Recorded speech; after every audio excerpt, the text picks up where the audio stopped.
It is night in ancient Thebes. The air is heavy with the scent of lotus and smoke from oil lamps. The sands are still, the city sleeping beneath the gaze of countless gods carved in stone. And somewhere beyond the great palace walls of Medinet Habu, behind carved doors guarded by silent soldiers, there is a place spoken of only in whispers. A secret harem that belonged to Pharaoh Ramses IV. If you walk through those dark halls, you will not find the noise of laughter or the freedom of song. Instead, the air hums with the quiet tension of power and of fear. For these were not simply concubines, nor simple servants of pleasure. They were tools of politics, of betrayal, of ambition. And within these walls, a story was beginning that would shake the throne of Egypt itself. Ramses III ruled Egypt during the twilight of the New Kingdom, around 1186 to 1155 BCE. His was a reign of splendor, of festivals, and of decay. To his subjects, he seemed a living god. The heir to Ramses the Great, a protector of order, a builder of temples. But behind the walls of his court, the kingdom was bleeding. Corruption festered in the temples. Grain stores ran thin. Soldiers went unpaid. And the harem, that shimmering, perfumed world hidden from all, became the stage for one of Egypt's darkest conspiracies.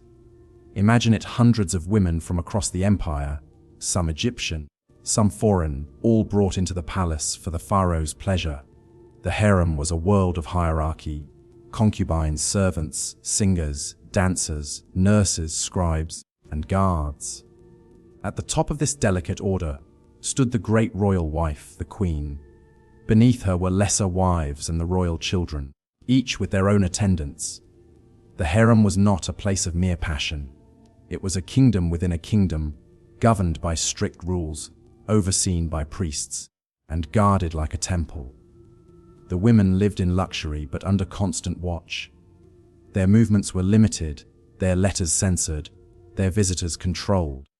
To the outside world, they were envied, but inside they were prisoners in golden cages. And among them burned the same desires that moved all humans: jealousy, love, and vengeance. It is in this atmosphere that one woman rose, Tai, a royal wife of Ramses III, but not his queen. History remembers her name in the harem conspiracy papyrus, a record of treason so audacious that even the gods must have watched in disbelief. Tai's son was not the crown prince.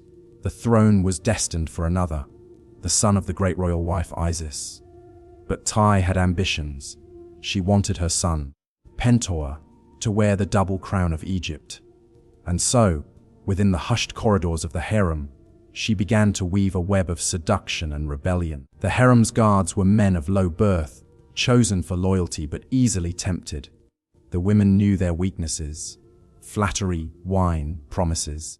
Through secret messages, written on papyrus and smuggled in baskets of food and linen, Tai and her allies began to recruit them.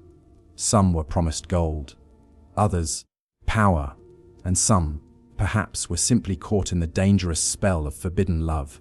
In these silent conspiracies, the harem transformed from a house of pleasure into a crucible of rebellion. While Ramses III planned festivals and decrees, his own wives plotted his death. But who was Ramses III? To understand the conspiracy, one must know the man they sought to kill. Ramses was a king born to defend a dying empire. He fought invasions from the Sea Peoples, quelled uprisings in Nubia, and restored Egypt's pride through architecture and ritual. His temples still stand, their walls carved with his victories. Yet his rule, though grand on the surface, was shadowed by famine, corruption, and exhaustion. The priests of Ammon grew rich. The workers of el-Medina grew restless. Even the gods, it seemed, were tired. And so, the harem, that sanctuary of beauty, became a mirror of the kingdom's rot. Each woman, each eunuch, each guard represented a thread in the tapestry of Egypt's decline. And Tai pulled those threads until the fabric began to tear. The plan was simple, at least in the beginning. During one of the great religious festivals, when Ramses would appear before the people and the gods, the conspirators would strike. The guards, bribed by Tai's gold, would turn their eyes away. The servants would open the doors. The assassins would move through the corridors like shadows, silent and sure. And when Ramses lay dying, Ty's son Pentuer would rise to claim the throne. But conspiracies are fragile things. They depend not only on courage, but on silence, and silence is easily broken. Somewhere, perhaps among the scribes who copied the letters, or among the soldiers tempted, but not convinced, word began to leak. Whispers reached the ears of the palace officials. Ramses, old but cunning, was warned. The royal judges were summoned, and an investigation began in secret. Even now, over 3,000 years later, we can still read the voices of those who took part. The judicial papyrus of Turin preserves their names, their crimes, their confessions. It is a document of astonishing detail, cold, bureaucratic, yet pulsing with human desperation.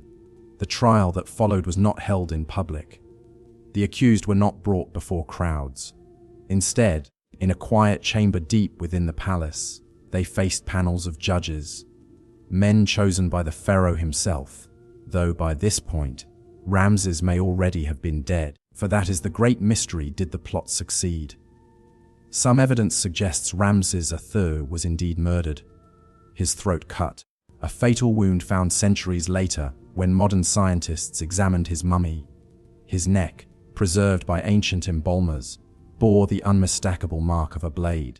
If that is true, the conspirators achieved what few in Egypt had ever dared: the assassination of a living god. But their victory was short-lived. The loyalists struck back with brutal precision. The conspirators were rounded up, their trials swift. Wives, guards, scribes, magicians, all were judged. Some were forced to take their own lives. Others were executed.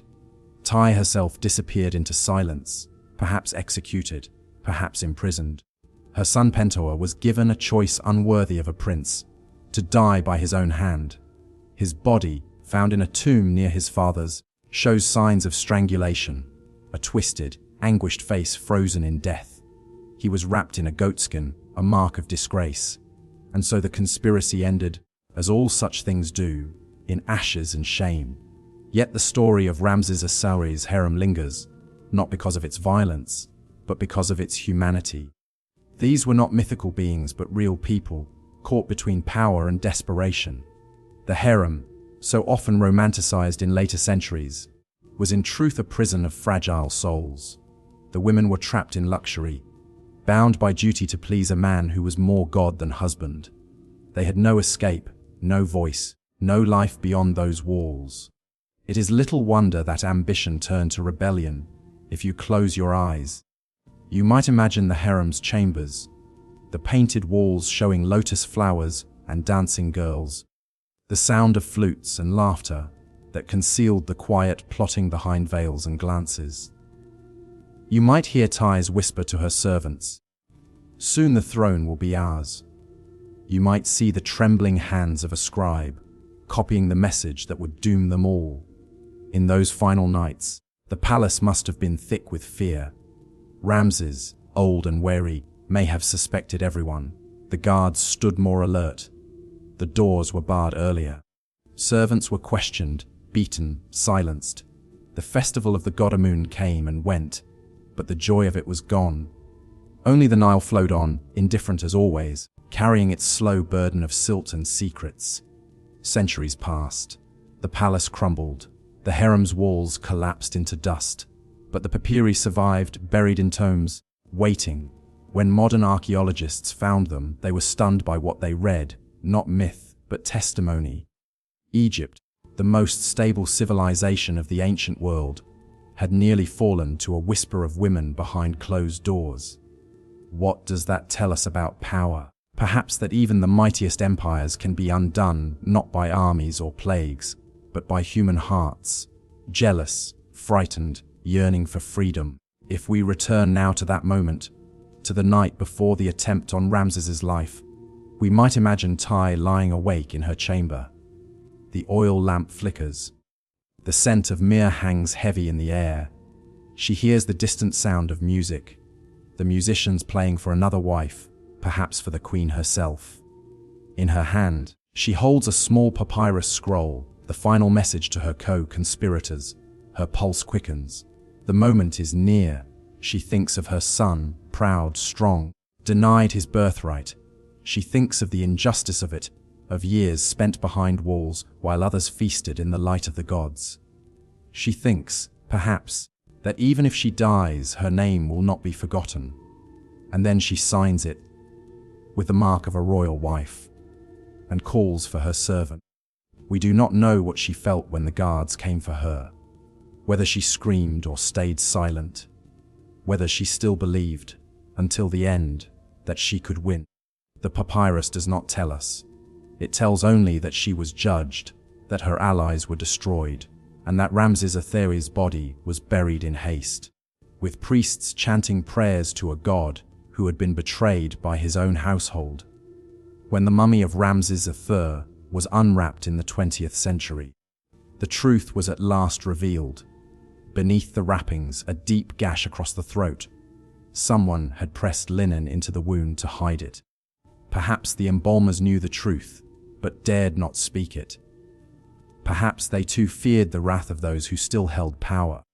The Pharaoh who had once defeated invaders and built mighty temples had fallen not on a battlefield, but in his bed, surrounded by those who should have loved him. There is a strange peace in that. For all his grandeur, Ramses II died as all men do, undone by human weakness. And what of the harem after his death? It continued, of course. Egypt did not abandon the system. Each pharaoh maintained his own inner court of women and children, guarded, hidden, carefully managed. But the scandal of Ramses's reign remained a warning that even in the most controlled spaces, rebellion can bloom. If you listen closely, you can almost hear them still. The whispers of the harem, the soft rustle of linen, the sighs of forgotten queens and servants. They were never meant to be remembered, yet somehow they have outlived even their pharaoh. Their story, once written in secret ink and sealed with fear, now survives for us to read in quiet rooms under soft light. A strange justice, perhaps, that those who were silenced have the last word after 3,000 years. And so ends the tale of the harem of Ramses II, a story of beauty, ambition, and death.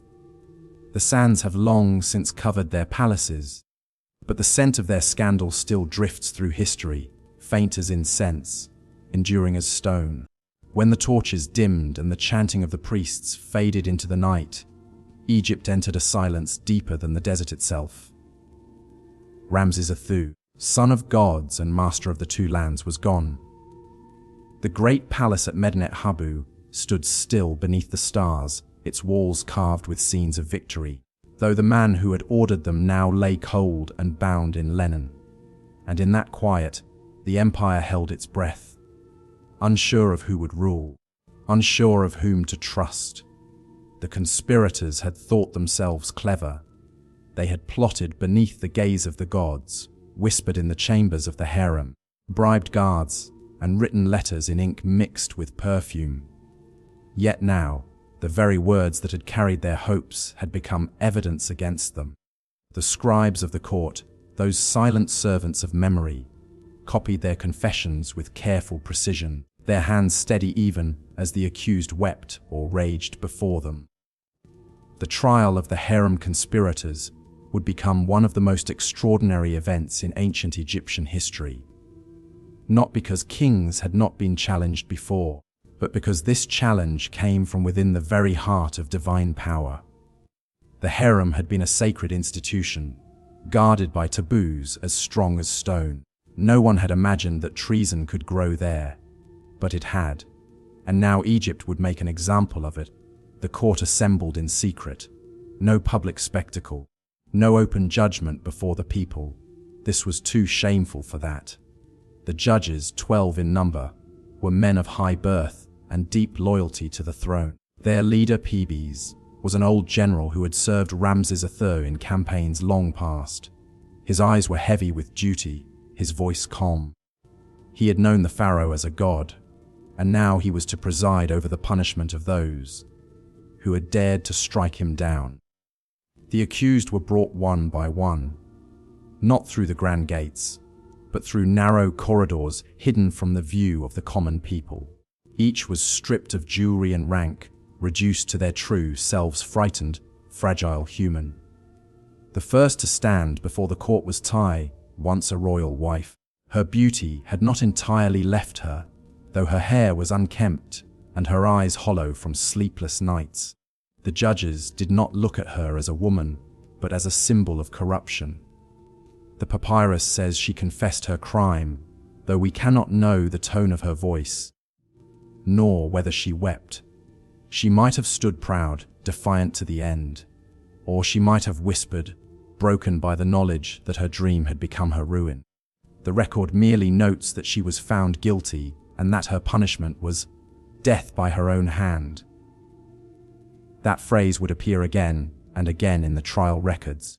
Egypt was a land obsessed with order, with the balance of Marat, the principle of cosmic justice. To kill a royal wife by execution would stain the divine order, and so the condemned were given the means to end themselves quietly. The papyri do not tell us how, poison, strangulation, or a blade, only that they did. It was a cleaner kind of horror. Tai's son, Prince Pentuer, was brought next. Once, he had been the hope of a faction within the court, a young man of energy and pride. But in the trial records, he is described simply as the one who conspired with his mother. He was found guilty and given the same choice as her to die by his own hand. The papyrus says he took his own life. Modern scientists who unwrapped his body found the story written in his flesh, his neck twisted, his mouth open in silent protest, his skin wrapped in the rough hide of a goat, a symbol of impurity. The prince who had reached for a crown found only disgrace. Around them, the web of guilt expanded. Guards, scribes, servants, and even magicians were named. Some had crafted spells to weaken the pharaoh's defenses. Others had smuggled messages, opened doors, or looked away when they should have watched. The court recorded every name with cold efficiency. One by one, they were judged. Some were mutilated before death, their ears and noses cut off, their names erased from the records. Others were executed outright. A few were allowed to live, stripped of rank and sent to labor in the quarries of Nubia, a punishment worse than death beneath the pitiless sun. Through all of this, the empire remained outwardly calm. The priests continued their rituals. The Nile rose and fell as it always had. To the people in the villages and fields, the death of Ramses IV was a distant echo. They whispered of it, perhaps, in the marketplaces, but Egypt had endured so long that even the fall of a king seemed a passing storm. Yet within the court, the silence was heavy. The new pharaoh, Ramses IV, son of Isis, the great royal wife, ascended the throne under the shadow of his father's blood. He was cautious, pious, eager to prove himself. His first act was to honor Ramses III with a magnificent burial in the Valley of the Kings, though by then the body had already begun to decay. The priests sealed the wounds with linen and resin, spoke the words of protection, and hid the truth beneath layers of ceremony. For centuries afterward, Ramses III's tomb would lie quiet, its walls painted with images of him triumphant before the gods. The story of his death, the betrayal of his harem, was buried with him. Only the papyri, hidden in archives, would one day tell the tale again. But if we stop here, we miss the larger picture, the world that made such a scandal possible. For the harem conspiracy was not merely a crime of passion, it was a symptom of a deeper sickness within Egypt itself. By the time of Ramses IV's death, the new kingdom was already crumbling. The long wars had drained its treasury. The temples had grown too powerful, their priests wealthier than the kings they served. The workers at el-Medina, the artisans who built the royal tombs, had gone on strike, the first recorded in history. Grain shipments were delayed, pay was stolen, and the gods seemed to turn their faces away. The harem, that closed world of luxury and confinement, reflected this decay perfectly. It was meant to embody divine order, beauty serving power, fertility serving kingship. But instead, it had become a stage for ambition and resentment. Tyre's rebellion was not an isolated madness. It was an echo of the same discontent that spread through Egypt like sand through a broken jar. And perhaps, on some level, Ramses III knew this. His last years were filled with omens. There are inscriptions that speak of bad harvests, of foreign raids, of oracles growing silent. He built temples as though stone could stop time, carved his victories as though words could preserve glory. But beneath the surface, the kingdom was hollowing out. Even the harem, that most sacred of enclosures, could no longer be trusted. Imagine, for a moment, the lives of those women before the fall. They rose before dawn, bathed in scented water, and prayed to Hathor for beauty and favor. They learned music, dance, and the art of conversation. They lived surrounded by luxury, yet every day they waited. Waited for a glance from the Pharaoh, for a night's summons, for some sign that they still mattered. And as youth faded, so did their importance. The palace forgot them. For some, jealousy was inevitable. For others, ambition became their only escape. Tyre was not the first to dream of power, nor the last. But what is perhaps most striking is how carefully Egypt tried to hide the entire affair. After the trials, the names of the guilty were scratched from records. Their tombs were denied, their statues broken. The harem itself was reorganized, placed under stricter control. Guards were rotated frequently, servants were screened, letters were censored more heavily than ever. The scandal had taught the state that secrecy could be both its weapon and its weakness. Still, memory has a way of slipping through cracks. The papyri that survived were copies, written by scribes who, for reasons unknown, chose not to destroy them. Perhaps they were fascinated, as we are, by the raw humanity of it. Perhaps they sensed that this story, so shameful to kings, was a truth too important to erase. In the centuries that followed, Egypt would never quite recover its former glory. Ramses IV ruled for only 6 years. His successors, each weaker than the last, watched as the priests of Amun consumed more of the empire's wealth. The tomb builders ceased their work altogether. The Valley of the Kings grew silent. And somewhere in those ruins, beneath layers of dust, the spirit of Tyre might still whisper, not with pride, but with the quiet satisfaction of having reminded Egypt that even gods can bleed. Her legacy, though erased in name, lingered in whispers. Later scribes referred to her only as the woman of the harem. But that anonymity, intended as punishment, has become her immortality. For every reader of the harem conspiracy papyrus knows her story, even without her name. It is tempting to see her as a villain, a seductress who brought down a god. But perhaps she was something more tragic, a woman who lived too long in a world that offered her everything but freedom. In her, we can see not just ambition, but the slow corrosion of hope. As for Ramses IV, his death marked the end of an age. No pharaoh after him would hold such power. The world was changing. Empires to the north were falling, trade routes collapsing, the Great Bronze Age drawing to its close.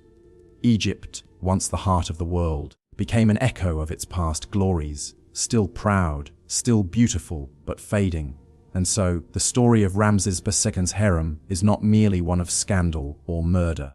It is the story of a civilization at sunset, of a people trying to preserve divine order in a world slipping toward chaos. The harem was not just a house of pleasure. It was a reflection of Egypt itself, magnificent, imprisoned, and doomed. If you walk today through the ruins of Medinet Habu, you can still see the carvings of Ramses's victories, the sea peoples crushed beneath his chariots, the gods blessing his reign. But listen closely, and beneath the hymns of triumph, there is another sound. The faint whisper of silk, the echo of footsteps behind locked doors, the sighs of women who once dreamed of power. They are gone, but their story remains, faint as the scent of lotus carried on the desert wind. History remembers kings by their monuments, but it remembers conspiracies by their silence. And in that silence Pentuer and all the forgotten souls of Ramses's harem live on, not as names, but as warnings carved into the heart of time. The kind of silence that follows thunder. The kind that hangs in the air after voices have shouted, after a god has fallen, after the last echo of a conspiracy fades into dust. In that silence, the palace of Ramses III stood still beneath the burning Egyptian sun. The king was dead. His enemies had been dragged into the light. And the empire, for the first time in living memory, seemed uncertain whether it still knew what justice meant. Inside the walls of Medinet Habu, the air smelled faintly of cedar and smoke. The guards no longer stood as straight as they once did. Their spears gleamed, but their eyes wandered. The grand halls that had once rung with the laughter of musicians and the rustle of silk now carried only whispers. The murmurs of servants who spoke of poison, of knives, and of the women who had dared to reach for a crown. The trial of the harem conspiracy had begun. No trumpets were blown, no crowds gathered. It was not a spectacle for the living, it was an offering to the gods of order. Maat, justice, balance, truth. The judges assembled in a small court of stone, its walls bare except for the painted image of the goddess herself. A single shaft of light fell through the ceiling and touched the center of the floor, where the accused would kneel. One by one, the conspirators were brought in. They came in linen robes stained with dust, their heads bowed. Some trembled, others stared with blank, hollow eyes.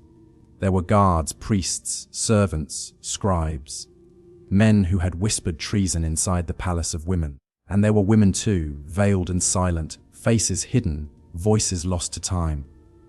At the head of the court sat Pebes, the aging general turned judge.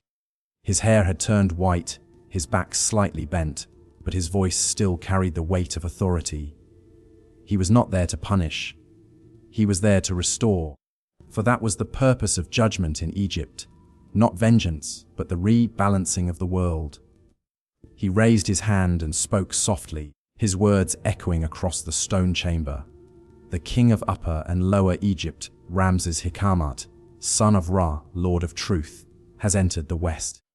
The enemies of the king have been named. They shall answer. A scribe dipped his reed into ink and began to write.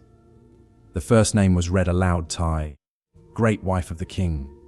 But Tai was already gone. Her fate had been sealed before the trial began. She had been executed quietly within the walls of her own palace, perhaps strangled, perhaps forced to drink poison. The record did not say. Egypt had no need to remember how a queen died, only that she had sinned against the throne. Next came Pentuer, the son she had hoped would be king. The court knew his story too well. The prince who conspired against his father had been given the chance to take his own life. He had done so without protest. His body, wrapped not in royal linens but in a plain goatskin, had already been buried in silence. And yet, even in death, their shadows lingered. It was said that at night, the priests who guarded the royal tombs could hear faint footsteps, the rustle of linen, the whisper of a woman's voice calling a name that no longer mattered. The trial continued for weeks. The conspirators spoke one after another, their words written down by the weary scribe, whose ink never seemed to dry. Some confessed, hoping for mercy that never came. Others denied everything, insisting they had been tricked or cursed or bewitched by the harem's beauty. A few broke down and wept, their tears falling into the sand that covered the courtroom floor. And through it all, the air remained still. No one spoke of Ramses II himself. No one dared to. For though his throat had been cut and his blood spilled, his presence was still everywhere, in the painted murals, in the statues that lined the hallways, in the fear that gripped every servant who passed his tomb. Outside the palace, the city of Thebes carried on. The farmers worked the fields, the priests offered incense, the merchants sold grain and linen. Yet beneath the rhythm of daily life, there was an unease that no one could name. Egypt had seen kings die before. It had seen rebellions crushed, temples rise and fall, but never had the sanctity of the harem been broken. Never had the private world of divine women become the theater of blood. The people whispered of curses. They said the gods were angry, that the Nile would not rise, that the sun itself dimmed at dusk. The priests denied it, of course, but even they could feel the change.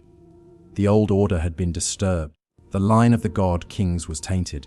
And so, in the second year after Ramses II's death, a new pharaoh took the throne, Ramses IV, his surviving son. He was not the man his father had been. He lacked the confidence, the commanding presence, the aura of divinity. But he had inherited a kingdom teetering on the edge, and he would do what he could to hold it together. The harem was dissolved.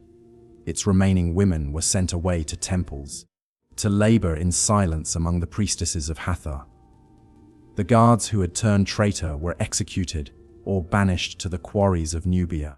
The scribes burned the letters that had passed between Tai and her allies. But ashes do not erase memory.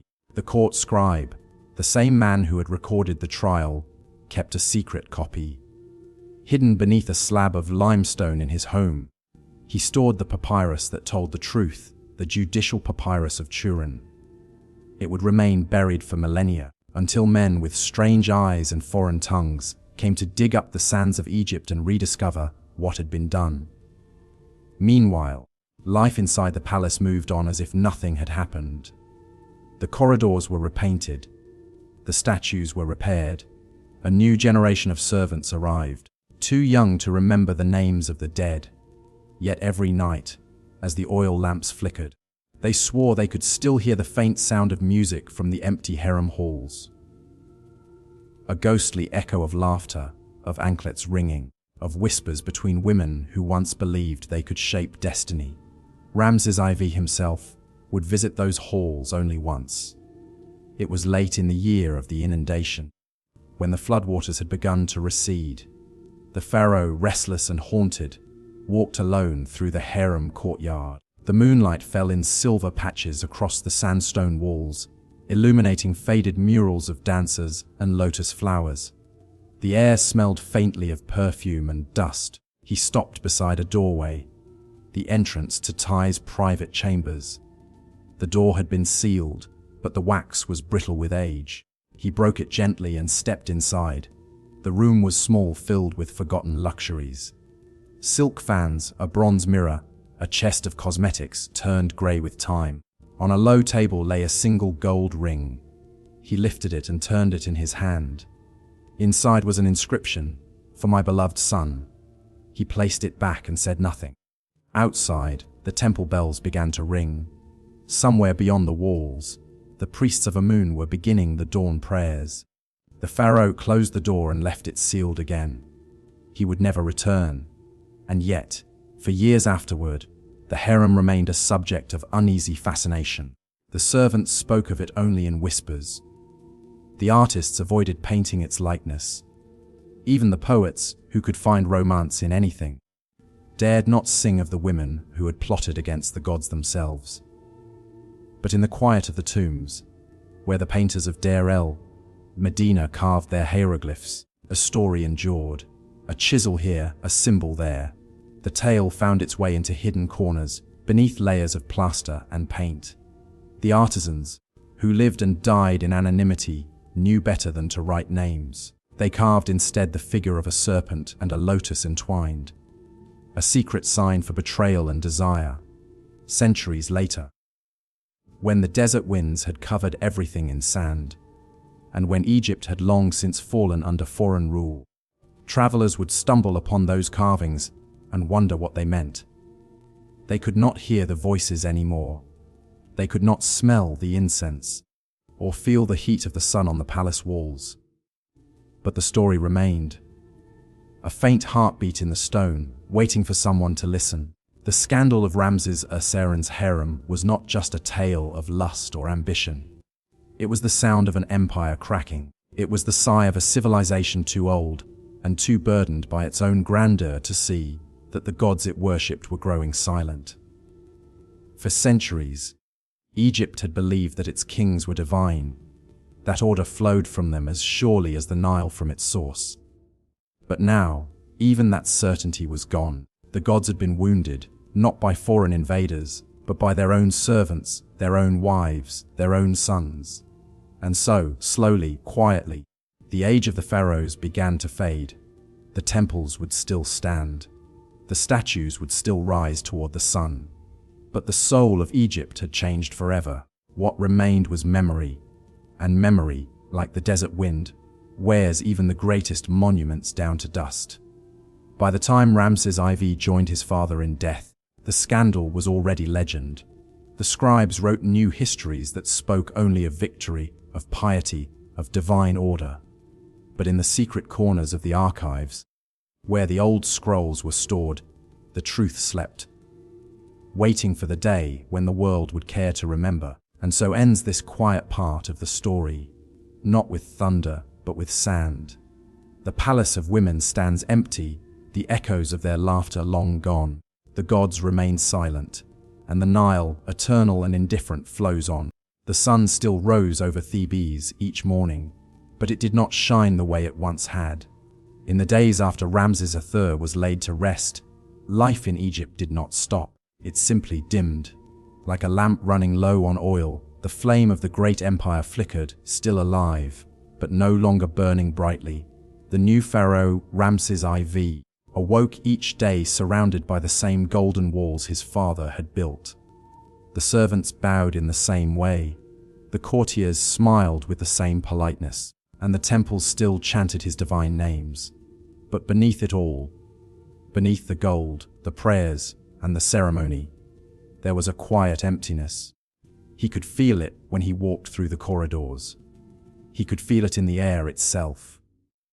The throne of Egypt, which had once seemed eternal, now felt strangely hollow.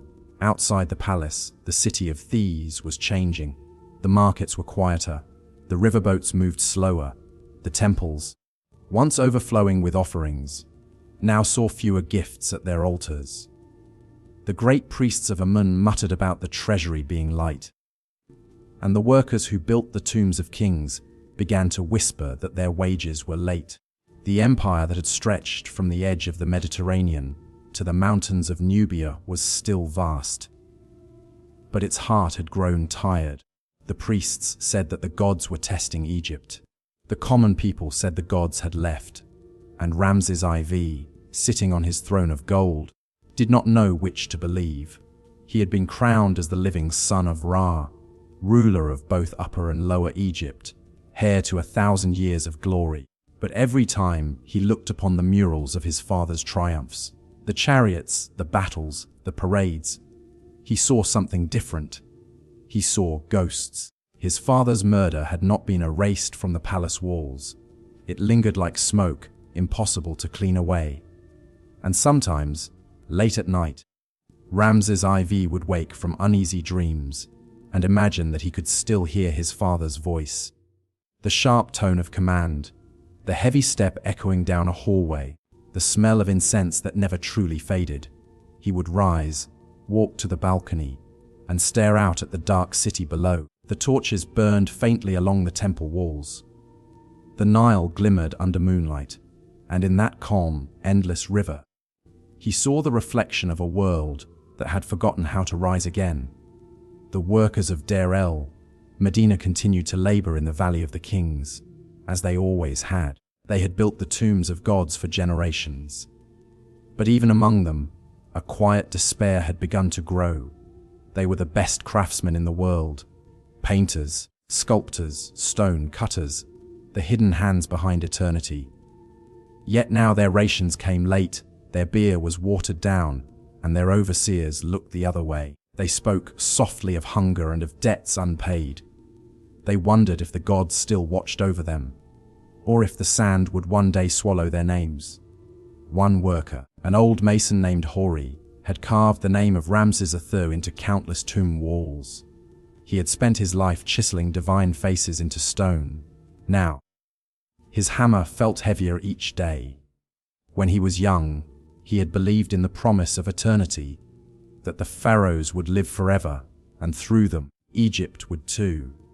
But now he saw the cracks in the limestone.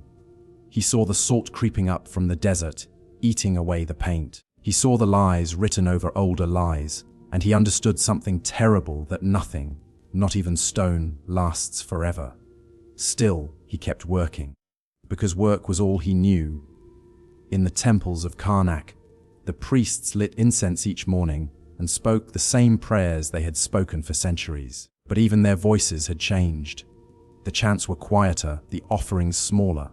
The sacred halls smelled more of dust than perfume.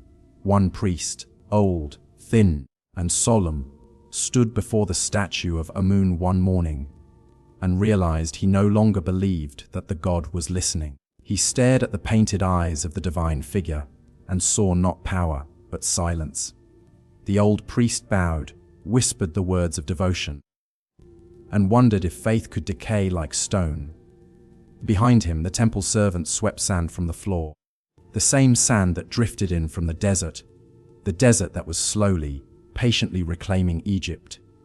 At night, Ramses IV dreamed of his father's harem.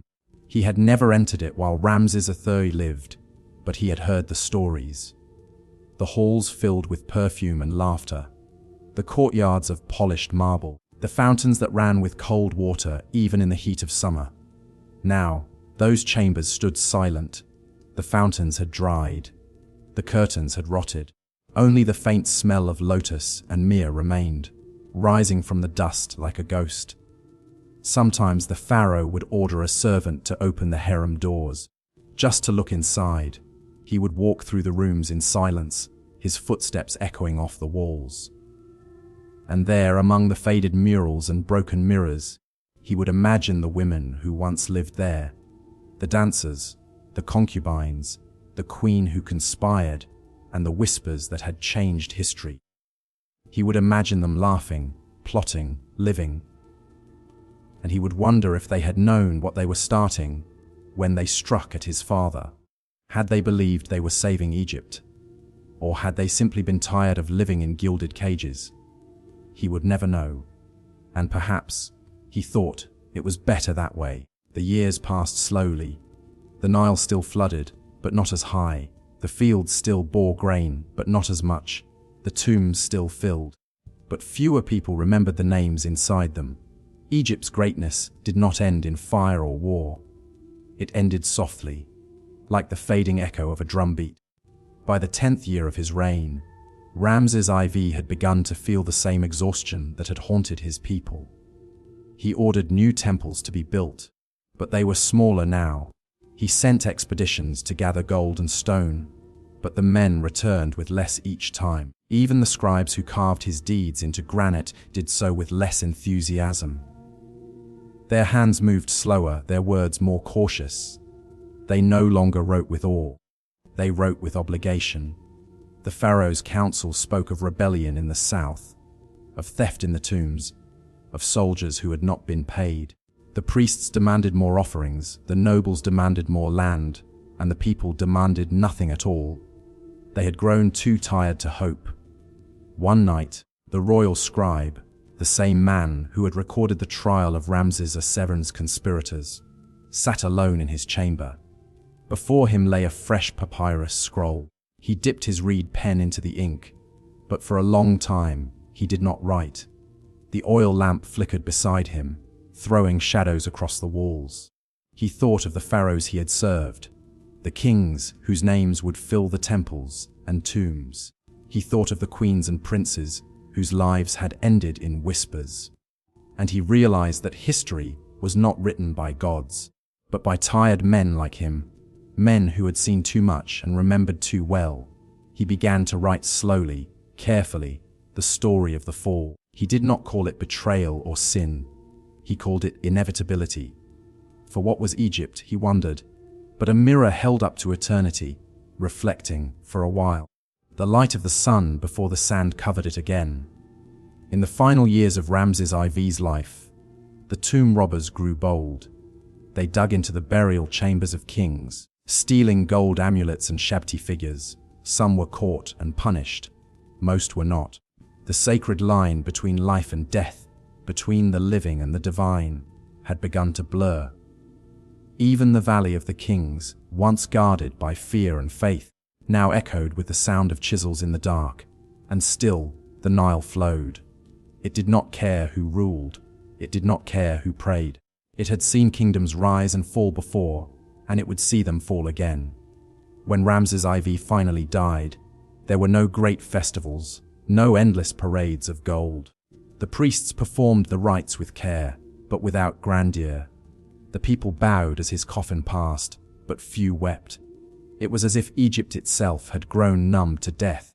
He was buried near his father in the Valley of the Kings.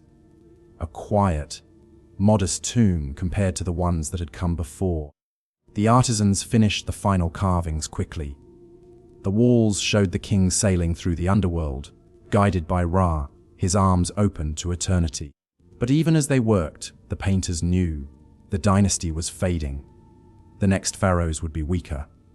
The priests would grow stronger, and one day, even the tombs themselves would be broken open by the wind. Years later, when foreign soldiers walked through Thebes and looked upon its ruins, they would ask what had happened.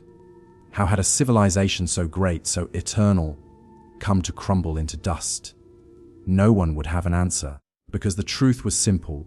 Egypt did not fall in battle or in fire. It simply exhaled. A long, quiet breath at the end of a very long life. And as that breath faded, so too did the voices of the kings, the laughter of the harems, the prayers of the priests, and the chisel strikes of the tomb builders. Only the river remained, flowing endlessly toward the sea. So ends the story of Ramses IV, the wary hair of shadows. His name still carved in stone, but his voice lost to time. His father remembered as both god and ghost. His dynasty remembered as the last great heartbeat of an ancient dream.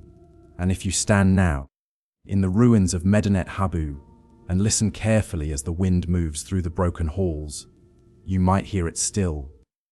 The faintest echo of sandals on stone, the whisper of linen, the sigh of a queen who once reached for a crown and found only silence. Because history, like Egypt, never truly dies. It just grows quieter, until all that's left is the sand.